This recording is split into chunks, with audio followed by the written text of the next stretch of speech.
I am so glad you convinced me that the family car should be the Defender 110.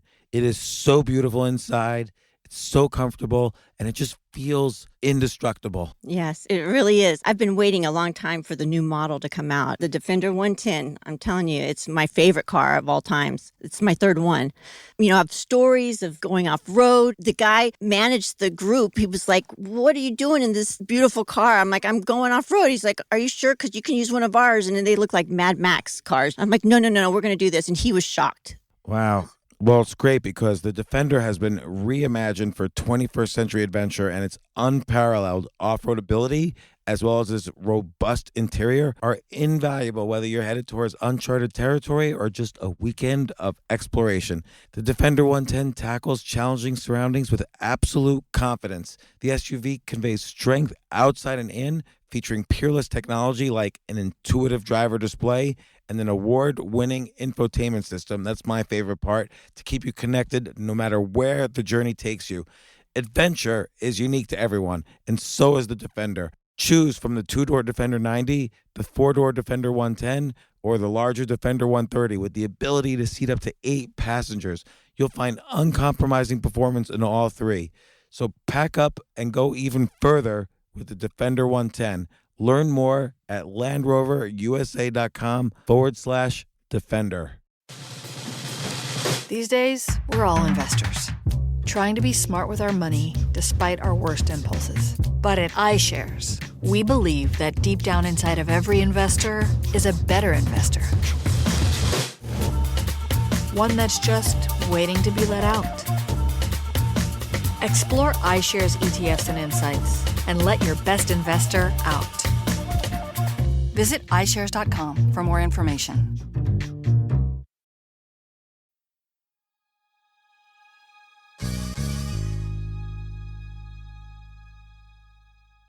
"20 years ago, I used to make a living by statistically analyzing the behavior of stocks, and then I would make a trade when my statistics would show I would have a certain advantage in different types of trades. And the system worked for a really long time, and eventually I created a career out of this. Well, imagine if you could do things like this with sports, which is a much more inefficient market, if you want to call it sports betting a market. And you want to know how I know you can do this is David Beaudoin has been doing this for 20 years using statistics to analyze sports bets, and he's never had a losing year. He recently, or several years ago, he quit his job and does this full time now, and he also shares his picks. So here's how he does it, and here's how his life has changed by doing it. This isn't your average business podcast, and he's not your average host. This is the James Altucher Show.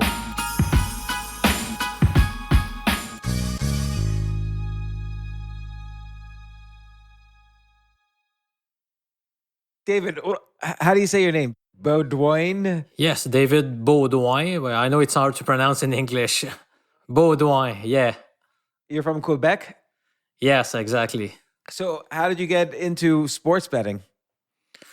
I got started in 1999 when my uncle told me about those brand new online sports books, and I was like, "Oh, let me check that." And then I realized something that really changed my life, and that is that the odds between the different sports books were so different that there were many arbitrage opportunities. An arbitrage opportunity means that if Team A is playing Team B, you could potentially bet both teams in two different sports books and lock yourself a guaranteed profit no matter which team wins the game. Right. So as an example, like if the Giants are playing the Jets and the Giants are expected to win on one book, on one sports book, or in one casino, the Giants are expected to win by 3 points. And in another casino, the Giants are expected to win by 6 points. You could bet on the Giants on one of those and bet on the Jets on the other, and you're guaranteed to make money. Yes, exactly. That's it. I don't think those arbitrages exist anymore, though, just because there's a lot more efficiency of information. Do you think? It still exists, but it's much harder to find some good opportunities. So it's probably best to work at McDonald's to make a better earning now. Well, but I love like if you go to your so just off in terms of track record. So you've been using statistics to model opportunities ever since. And in terms of track record, why don't you describe how you've been doing over the past 20 years? Well, over the past 20 years, there has not been a single losing year. But of course, sometimes things don't go well for maybe 2, 3, even 4, 5 weeks. That's when some sports bettors struggle. They tend to panic or they start betting bigger because they want to make it up. But you need to stay disciplined. It's like day trading. If when you day trade, if you bet too big or take too many risks, you could get blown out. But if you keep position sizes small and you manage your risk and you have a good strategy, I'm speaking specifically of quantitative day trading where you use statistics, you could do well over time potentially. Yeah, bankroll management is really important. You need to be very, very disciplined. But I think some of the strategies you use, and you've modeled all sorts of scenarios, I think they're almost like fundamental to sports and athletic performance. So I'll give an example from your website. ProfessorMJ.com. Yeah, ProfessorMJ.com. So for instance, this is fascinating. So the cold teams matchup. So when two Major League Baseball teams facing each other are both undergoing a losing streak, should we bet on the road team or the home team, the team that's traveling or the home team? And I think questions like this are fascinating. So you have all this data going back decades about every sport and every team, and you could simply ask the data this question. And if the answer is statistically significant, like if two teams have just had like 5 losses in a row and now they're playing each other, should you bet on the home team or the road team? If the answer is statistically significant, now you have a good strategy. Yeah, if you look at data from the past 5, 10 years, you get a big sample that you can really trust. Still, you need to be careful. It does not guarantee it's going to work in the future. So I always keep track of how each betting system is doing. But yeah, like you said, it's interesting how you can use past data to help you make your bets for today. Well, let's talk about that one specifically, and then I want to go through some of your other strategies. But like, what does happen? So if two teams are on a losing streak and they're playing each other, should you bet on the home team or the road team? So here I'm looking at the page right now. Basically, the road team wins 44% of the time, and the home team, if two teams are on a cold streak, the home team wins 56% of the time. So if those numbers are what's called statistically significant, yes, you're right. You're not going to win all the time, but 56% of the time is better than 50-50. You could build a winning strategy off of that. Yeah, exactly. Well, and if we're talking about the MLB, of course, it's not all about your winning percentage because it depends on the odds, the average odds that you're getting. So, for example, if you're always betting favorites, then you need to win a large proportion of your bets to make money in the long run. Whereas if you're betting underdogs, maybe winning just 43% could be enough to earn a profit. Interesting, because it could be the case also that even without a cold streak, the home team wins 53% of the time instead of 56% of the time. And but usually, what you're betting on is that the line is going to be set. The line is the how many points a team has to win by, and sports books like casinos and so on, and online sports books set the line, but they might not be taking advantage of these extra statistical strategies that you're looking at. So if you find a better than average or a better than expected chance of a team winning, you can assume that the line maybe is not using that data. Yes, exactly. They cannot take into account everything. Well, sports books, they really focus on trying to get equal action on both sides so that no matter which team wins, they're going to get a guaranteed profit. So you need to try to take advantage of that. So is it like so basically the home team though is always going to have probably too much bets on its side. So should you always bet against the home team because chances are the line is too high because too many people, everybody from the hometown bets on the home team? Well, as a very, very general rule, you are right. Most people feel more comfortable betting home teams and also favorites. So it's best to go with underdogs on the road. But obviously, if you're betting all road underdogs, you're still going to lose money. So you need to pick your spots. So like it's interesting the different things you've tested statistically. Like if here's another one, if Team A blows out Team B, and then they play again the next day, what are the odds Team A is going to win again? And a lot of this has to do with like psychology, which is why I Yeah. like it. Like it could be the case that in every sport, after Team A destroys Team B, just Team B is like just not motivated the next day. They were just destroyed, so they don't have the right psychology. So it might be the case that Team A is an above and beyond favorite, even more than the sports book has it. Yeah, that's right. I really love to incorporate like some psychological factors. So it could be a team that was the victim of a big upset. Again, maybe they just lost their confidence. So in the next game, it may be best to bet against them. And I usually prefer betting systems that are in accordance with my own intuition. Otherwise, I may not feel very confident betting that team. Right. So how many of these like strategies have you programmed out? Like do you have? Like on your website you list like 10 strategies. Yeah, in the NHL, I've got 10. In Major League Baseball, there are 19. In the NBA, I've got 5.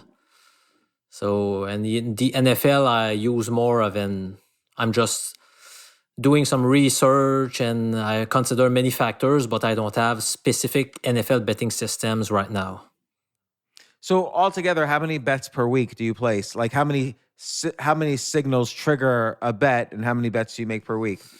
It's between 30 and 40 bets per week on like in the fall. In the summer, there are less leagues. For example, there's no football, there's no NHL, no NBA.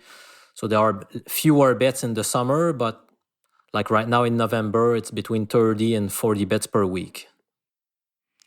Wow. So that diversification overall, placing 30 bets a week, like what percentage of weeks do you think are up weeks? Because it's nice diversification. Like one game has nothing to do, is mutually exclusive from another game. Like if you're using the cold teams matchup strategy in one game and the big upset strategy in another game, they're kind of mutually exclusive from each other. Like a win of one has nothing to do with the win or loss of the other. Yeah, so you were asking what proportion of weeks are positive? Yeah. Well, right now, during the past 14 weeks, we've had 11 winning weeks, but that may be better performance than usual. So I would say maybe 65% of the weeks are profitable. But one more thing we have not discussed yet is most of the good bets, though, come from the what they call player proposition bets, where you bet on the performance of specific players. Those lines are much easier to beat because sportsbooks don't have time to set lines that are super accurate. Like there are so many players in every game. They just set lines fairly quickly, and sometimes you can find some good bargains.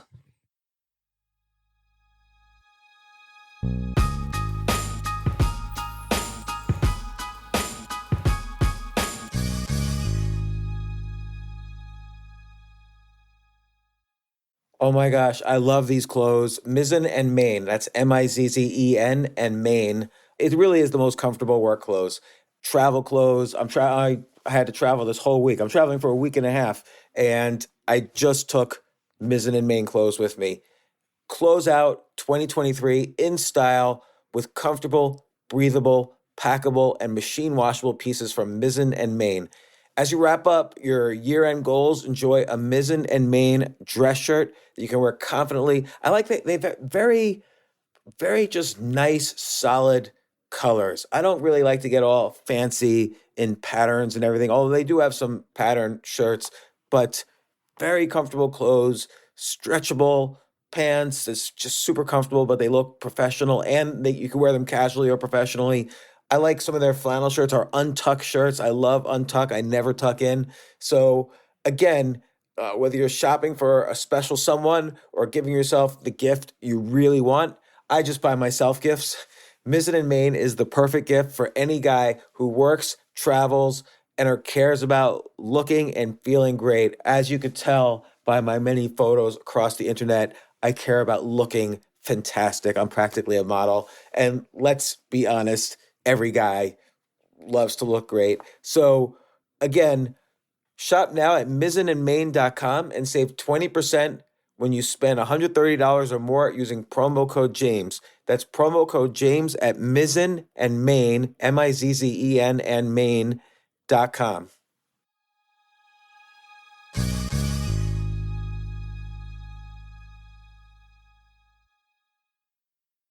You know what I love about fantasy sports is that even though I'm not going to be a great basketball player or a baseball player or a football player or whatever, I feel like I get to participate and make decisions and use my knowledge of these different leagues to or these different sports to compete.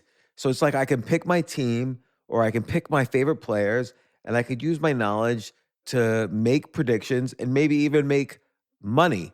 So with the basketball season here, you can now pick combo projections across football and basketball from the Specials League on Prize Picks. This is a league created specifically for combo projections that include two or more players from different sports or leagues. Want to play alongside some of Prize Picks' favorite players like rapper Meek Mill and comedian Andrew Schultz, who's also been a guest on this podcast, and I've been a guest on his? You can now find community plays under the promos tab of the app to view entries for some of the biggest names in the Prize Picks community each week. Look, Prize Picks even offers a reboot policy so that your entries stay in play even if one of your players gets injured. For football and basketball games, if you have a player who exits the game in the first half and does not return in the second, that player is rebooted. Prize Picks is the only daily fantasy sports platform with an injury insurance policy. What?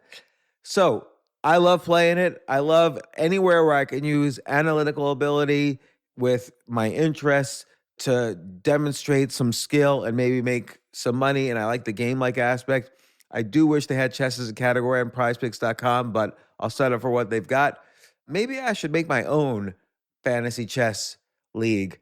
But in any case, I love Prize Picks. Go to prizepicks.com/James. Use code James for a first deposit match up to $100. That's the easiest $100 you're ever going to make. So that's prizepicks.com/James and use code James. Daily fantasy sports made easy.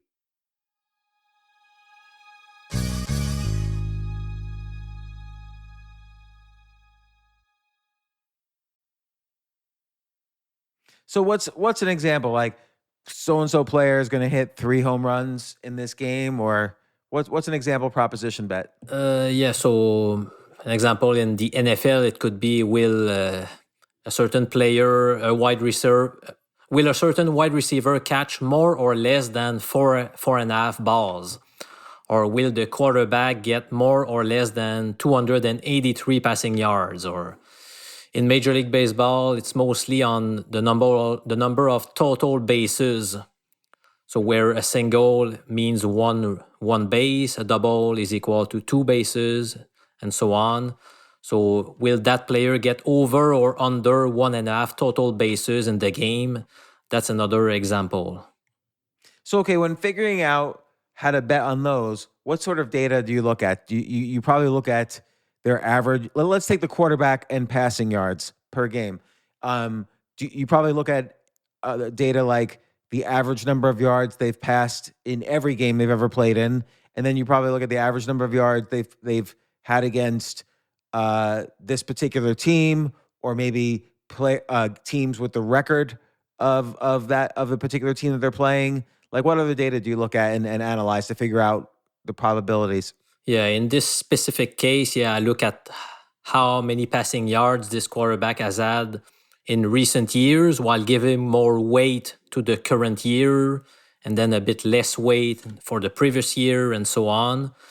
And it's also important, obviously, to consider the strength of opposition. So how good has been the opposing defense so far this year? And I also account for maybe they have some key injuries on defense. So stuff like that. So you'll use all your data to come up with an idea of the probability they'll get a certain number of yards, but then you'll kind of adjust based on intuition on when you learn what injuries the other team has and so on. Yes, exactly. So if both starting cornerbacks are injured, that's going to help the quarterback rack up many passing yards, obviously. So I also try to account for that. Yeah, interesting. And why don't other, I mean, I would think you're saying basically the line is inefficient on these proposition bets because for any one proposition bet, there's not probably as many gamblers as for the team bets. And so you have an advantage there that the line might not be efficient. And probably other people don't do all the data research that you do. Yes, and the biggest proof that those lines are more easy to beat is the betting limits with the sports books. So if you want to bet $10,000 on the Kansas City Chiefs, that will not be a problem. But if you want to bet $10,000 on Patrick Mahomes to get over 283 passing yards, they're not going to accept that. The betting limit may be like 300 or 500 because they know they are more vulnerable on those lines.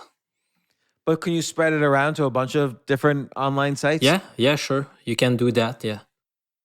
And can you can make a lot of bets too, so that you can get up to that $10,000. Yeah, but again, you need to be careful because some sports books, they don't like it if you're only betting prop bets.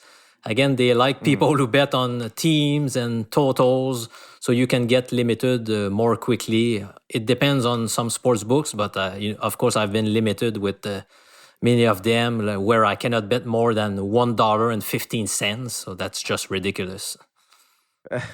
So what have been some of the more successful strategies over time? Like maybe strategies that you no longer use, but what was like a money machine for you in terms of strategies? Well, of course, the arbitrage between 1999 and 2003 was very lucrative. Then I don't know if we only want to talk about sports betting, but I also found no. We can talk about anything. Okay. Well, then in 2008, that's when I found my biggest lucrative opportunity, where I found some casinos that were offering live casino, so you could play blackjack. And they set up a camera on the dealer that you could see shuffling and dealing cards. But the problem was they were using some big-sized cards.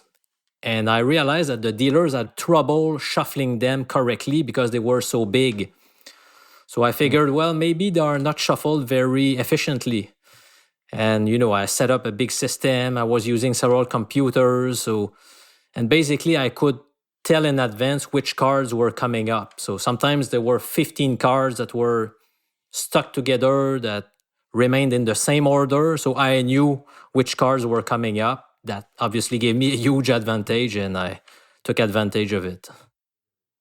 And did they fix that, or did you get thrown out of the casinos? Well, I did it for a year and a half, and trying not to play too often so that it won't be too obvious, but there were a couple of nights where the cards were really, really badly shuffled, and I just lost some hands on purpose. Like I would win 7 in a row, and I was like, oh, that's going to be suspicious. Let me lose a hand on purpose. So I had one computer where the screen was on, another computer where I would track each card that was coming up. And then I had a program that would tell me quickly, okay, I just saw the 7 of spades and the 10 of diamonds. What's the next card that may be coming up? So it would look up quickly, because obviously it was not that easy to do because you have to be quick. You need to place your bet quickly. So I had to have a few different computers with some software to tell me quickly which card were likely coming up. So those were really good times, but after a year and a half, they figured out what was going on. I see. So do you ever think about political betting? Like, are there any websites where you could do political bets? Yes, I've seen such bets, but honestly, I've never looked into it. But I know that there are some bets here on, for example, who will be the next U.S. president. Yeah, there's like a site called Predict It. But probably the data is not good enough to really have a good strategy statistically. Yeah, well, there might be something to do, but I've never looked into it, to be honest with you. And let's talk about some of these other ones. Like you have one strategy called the pummeled pitchers. So when a Major League Baseball team goes through a streak of games where they allow many runs, should we bet or fade them in their following contest? Yeah. Most of the time, you need to And bet them. Well, most of my betting systems end up being contrarian, which means you're going to go against the grain. So when people see a team that has allowed 9 runs in 3 games in a row, they're like, oh man, what a crappy team. We need to bet against them.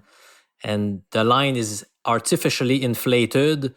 And that's when you can take advantage of it. So most of my systems end up being like this. They end up taking teams that are not very popular. how, like, is it, have you ever considered setting up like a hedge fund where people invest with you and then you're able to gamble a larger amount of money and then you take a percentage of the profits? Yeah, some people have asked me about it, and I don't know if I would really be interested in that. I really like the way things are going right now, but there has been some demand, but so far, no, I don't want to do that.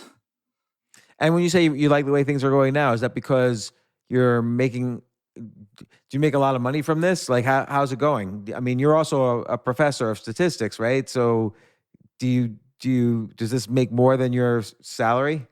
Well, I did quit a year ago my job just to Okay. focus exclusively on my sports betting activities and also on my sports betting YouTube channel or business, if we can call it like that. So I just became financially independent, and I figured, oh, okay, I don't need to work anymore. Let's just do this for fun. And I really just do it because I love it. I could, instead of just sitting on my couch for the rest of my life, I just decided that I prefer to keep doing this to help people try to beat online sports books, which is really a passion to me. And do you also look at websites like DraftKings or Prize Picks or what's it called, FanDuel or any of these other websites? Are you talking about the sports books, or like when you talked about? Yeah. Yeah, yes, I do, because many of my customers are from the US, so they do have an account with DraftKings or FanDuel. So I really look at the odds from Canada and the US, which probably correspond to 95% of my customers.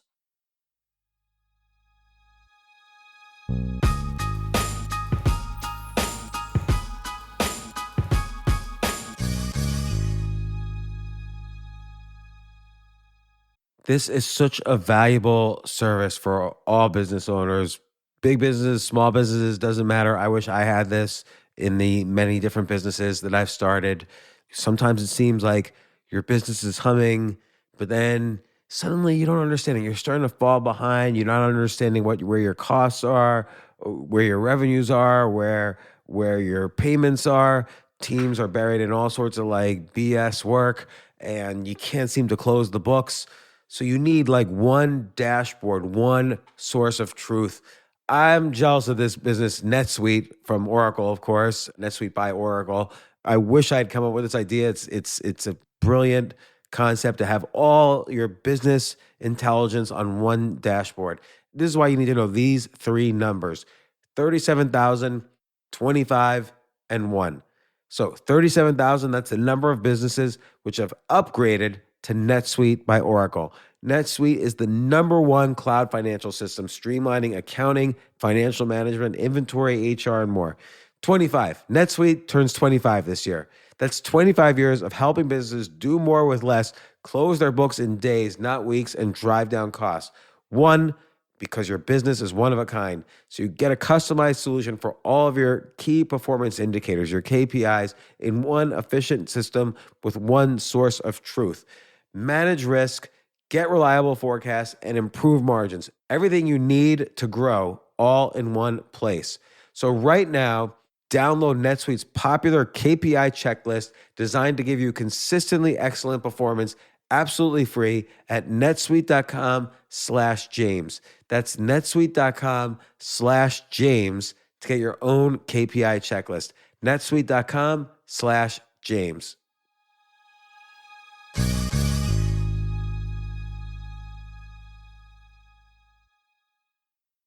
the future of learning is definitely online. Like, it's such BS that you have to spend $200,000 or take $200,000 in loans and go to some fancy school when it's useless. It doesn't guarantee you a job. Most employers, including me, do not care about degrees or grades or anything like that. We want to care that you love what you're doing, that you know what you're doing, in some cases that you have experience or that you're willing to learn. But people in general love learning and are curious. Like, the key to success is curiosity. And I think masterclass.com is the perfect model for online learning. I'm really happy they're sponsoring this episode. If you're going to give a gift, give the gift of learning. Masterclass makes a meaningful gift this season for you and anyone on your list, because both of you can learn from the best to become your best, from leadership to effective communication to cooking.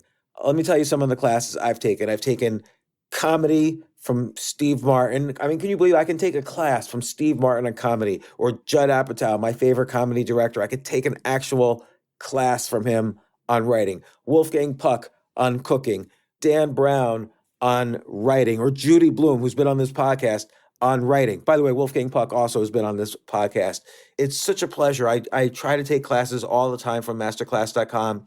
And whether you're watching Masterclass on TV or listening in audio mode in the app or on their site, the quality speaks for itself. It's like these masterclass instructors are your own personal mentors that are going to help you reach the next level. How much would it cost to take one-on-one classes on comedy from Steve Martin or on chess from Gary Kasparov? You just wouldn't be able to do it. But it would cost hundreds of thousands of dollars. With a masterclass annual membership, it's $10 a month. Memberships start at $120 a year for unlimited access to one-on-one classes with all 180 plus masterclass instructors. So it's not just $120 for one instructor. You get all 180 plus masterclass instructors. Boost your confidence and find practical takeaways you can apply to your life and at work. And if you own a business or are a team leader, use Masterclass to empower and create future-ready employees and leaders. That's the real education in today's world. So this holiday season, you can give one annual membership and get one free at masterclass.com/JAS. JAS, of course, stands for the James Altucher Show.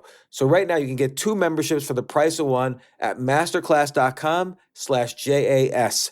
Masterclass.com/JAS. Offer terms apply.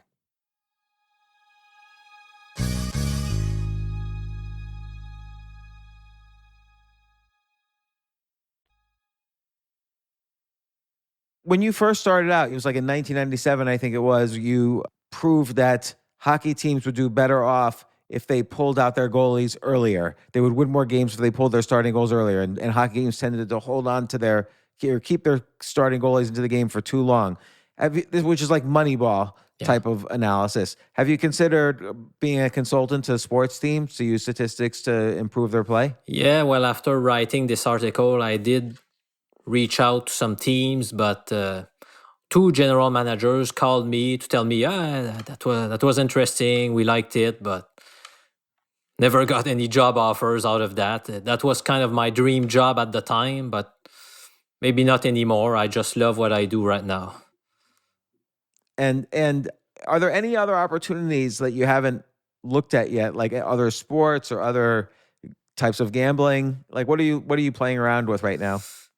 Yeah, well, most good opportunities come when you look at sports that are more obscure or that people don't look at. So maybe like esports or leagues that are not super popular. So I would really love to look into it and place more bets on such leagues. But the problem is, it won't interest as many people. Like, if you want to make money, that's probably a good way to go. But doing YouTube videos about an obscure basketball league in I don't know, a small country, that won't be very popular though.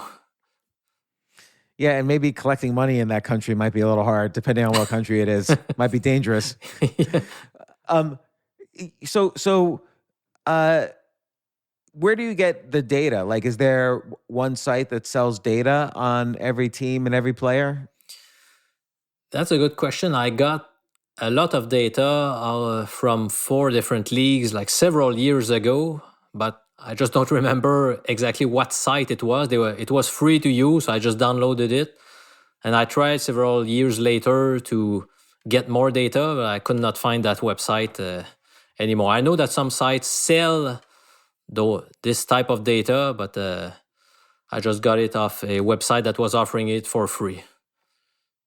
But like, how do you stay up to date? Like, how do you get current data?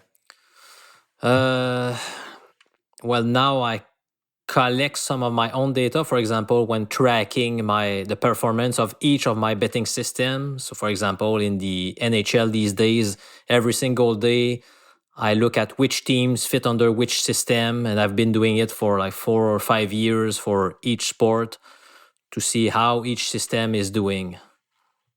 I see. So really, you don't need all of the data to analyze big questions like, oh, if a team has a 4-game winning streak, what usually happens on the 5th game? And is the answer statistically significant? Like, you don't need every piece of up-to-date data. You just need up-to-date data to see which teams might be triggering a signal to bet against or bet for. Yeah, exactly. And then making sure that this system still works. So if you get a 2-15 record, that's a sign that maybe that system is not working very well and that you should stop. So you need to stay on top of what's happening with each system.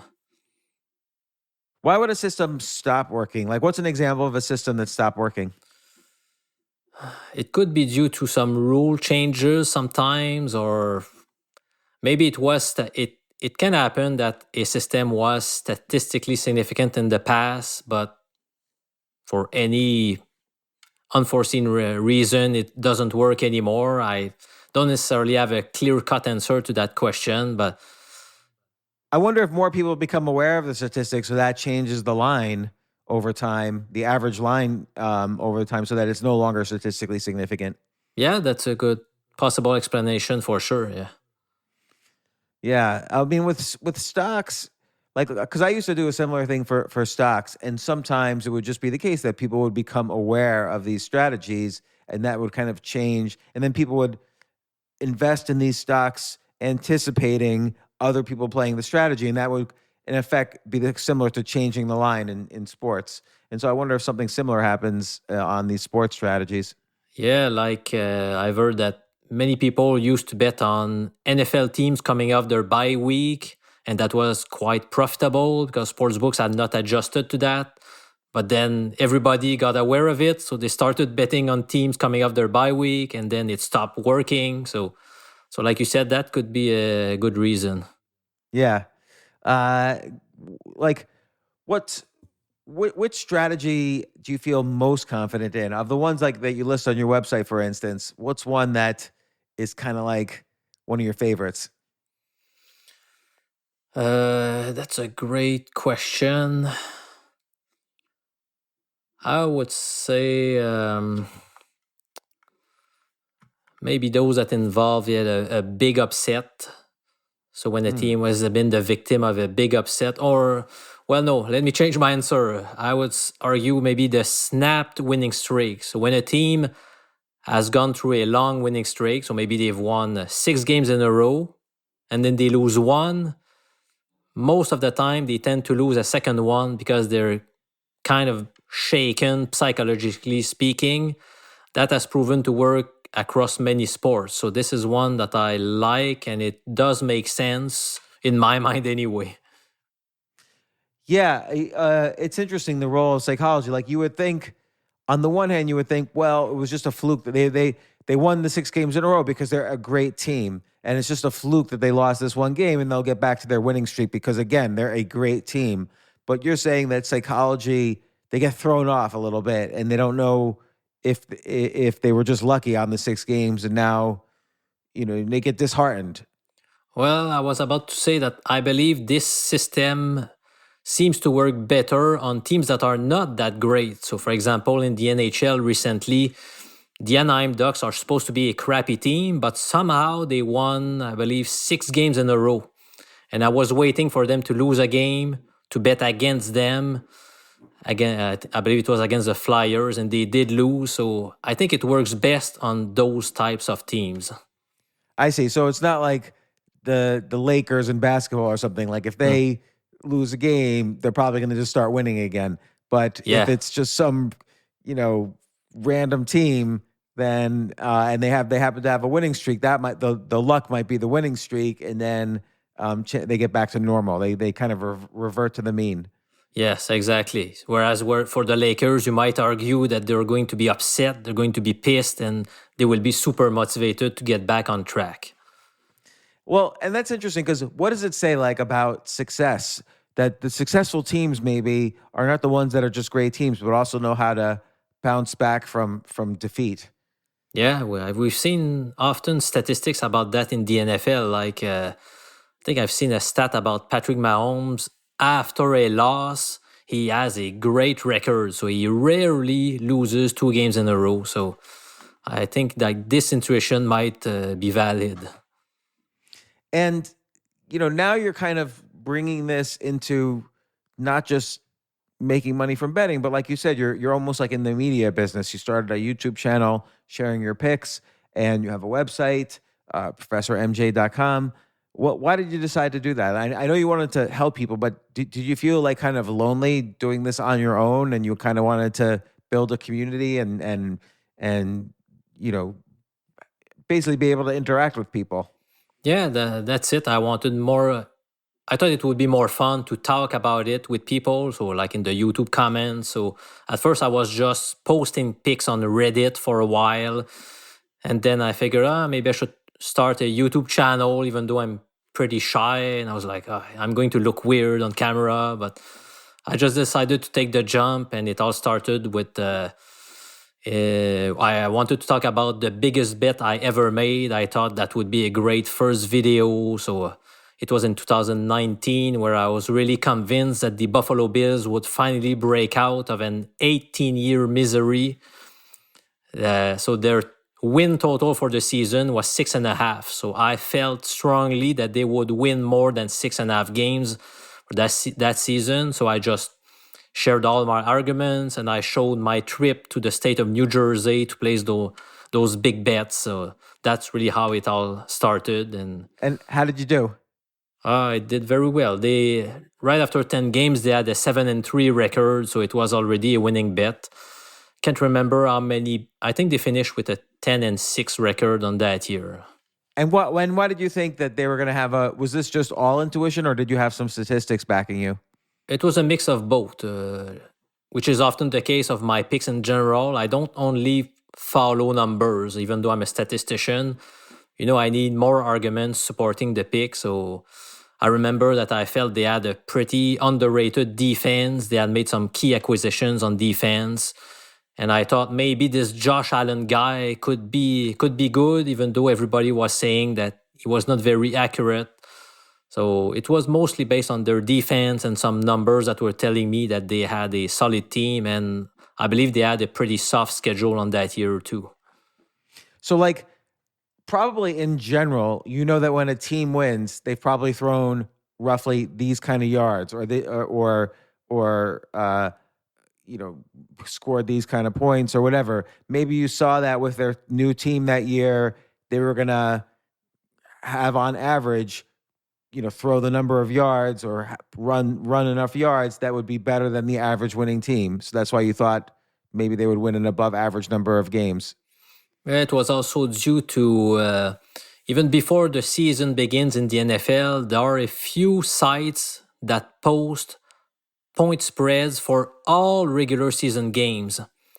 So, and if you looked at the spread of each of the Buffalo Bills games for that year, and then I simulated the season 1 million times using those point spreads. So, for example, if you're a 7-point favorite, maybe that translates into a 70% winning percentage. I don't know the exact number, but I simulated the season 1 million times, and it was telling me that the Bills were very, very likely to get at least 7 wins on that year. So that's one more thing that I use, the point spreads on each game for the season.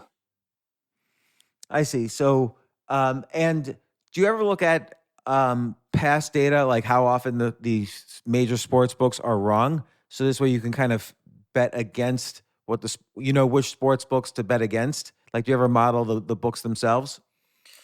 No, but what I do know is, for example, Pinnacle is known to have the sharpest lines on the planet, so it's probably one of the most difficult sports book to beat, whereas others have lines that are more soft. And by soft, I mean they tend to be out of whack or they tend to differ from other sports books. These ones are more exploitable. Right, and they're not losing money because they're balancing the action. It's just that their action might be soft. Like Yeah, they might not have as many gamblers playing them, or just not as smart gamblers playing them, and so on. yeah, exactly. I would think the smaller sports books are probably better because the bigger sports books probably have more sophisticated gamblers with a lot more money betting on them, and the smaller ones probably don't have many as sophisticated gamblers.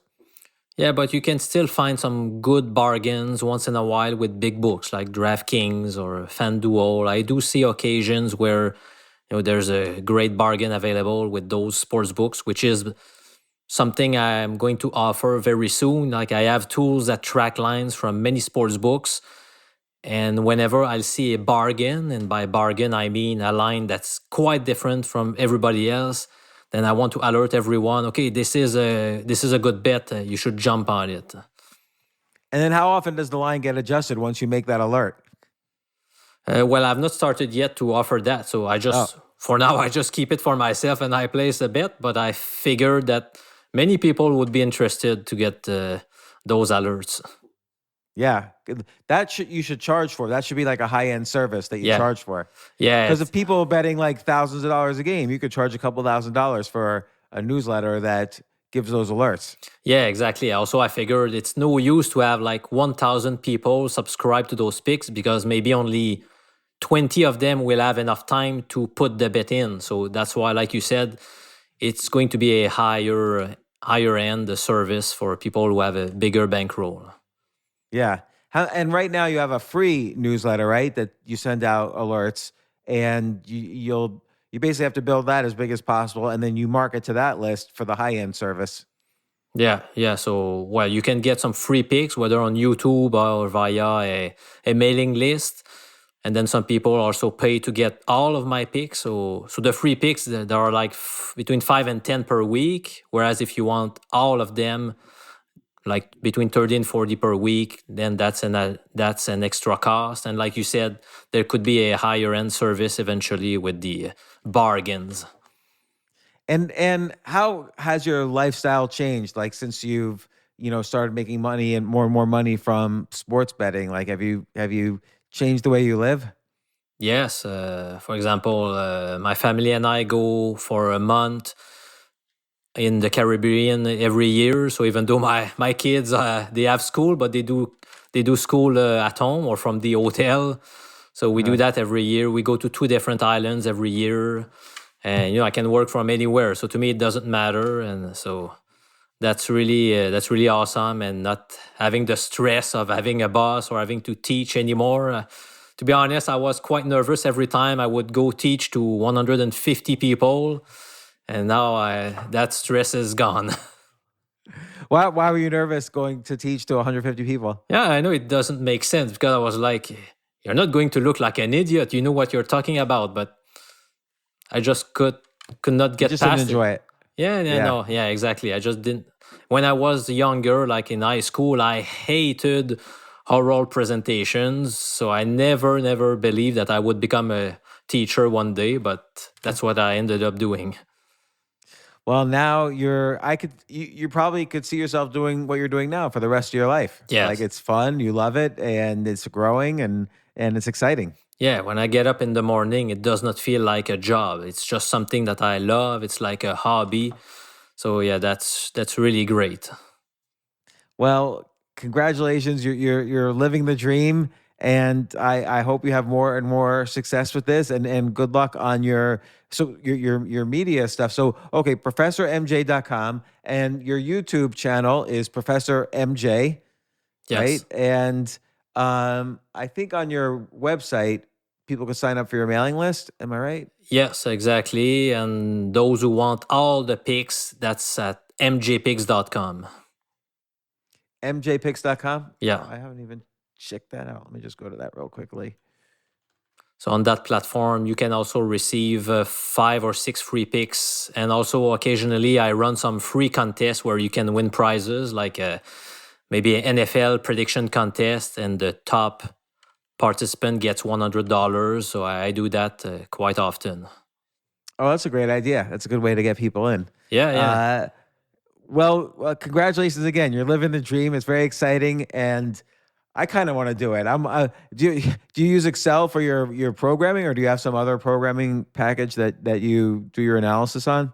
I mostly use a statistical software called R, which is free online. But when I was a student, we learned how to use it, how to program. So it's been quite useful to me.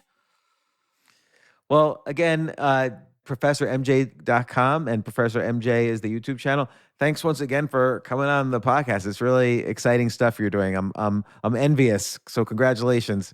Thank you very much for the invitation. I appreciate a lot.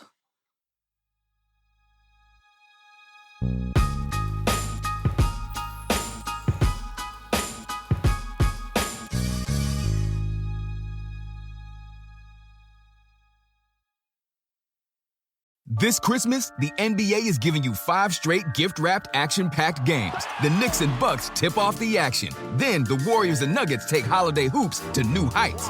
We've got a Christmas classic with Lakers versus Celtics. Then the festivities keep going with the Sixers and Heat. And the Suns and Mavs cap off the night by going missile toe-to-toe.